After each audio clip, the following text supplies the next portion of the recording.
بتجعلون، اور تم کرتے ہو بناتے ہو، رزقکم، اپنے شکر کا حق، کیا؟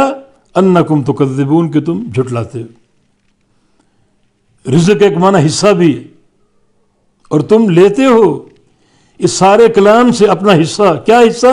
انکم تکذبون، کہ تم جھٹلاتے ہو، یہ تمہارا حصہ، جائے اس کے کہ لو اور قبول کرو، عمل کرو، اپناؤ، اس قرآن کو پڑھو، تلاوت کرو، یہ ساری برکتیں حاصل کرو، مگر تم اس کلام پاک سے حصہ کیا لیتے ہو؟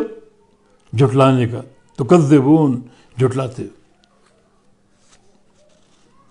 حالانکہ اللہ تعالیٰ کی عظیم نعمت ہے یہ، اس پوری نعمت کو سمیٹو، پورا حصہ وصول کرو، یا پورا حق شکر ادا کرو۔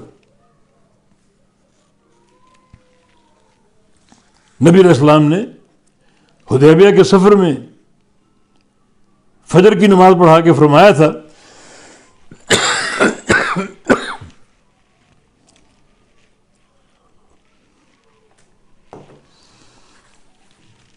کہ رات جو بارش ہوئی ہے، اس بارش نے کچھ بندوں کے ایمان کو نکھار دیا اور کچھ بندوں کو کافر بنا دیا۔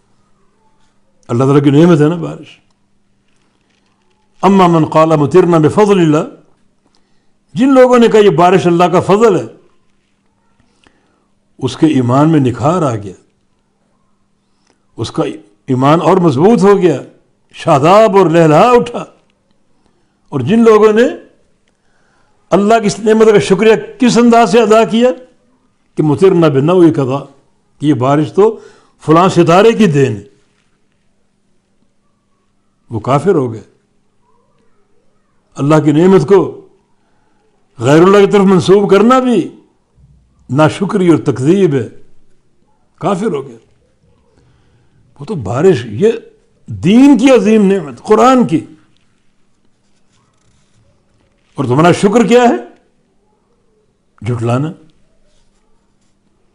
حق شکر یہ اس کلام کے تعلق سے خوب اس کو قبول کرو، خوب اس کو پڑھو، خوب اس پر عمل کرو، جو اس کے اوامر نواہی ہیں ان پر پوری طرح قائم ہو، جو حق شکر۔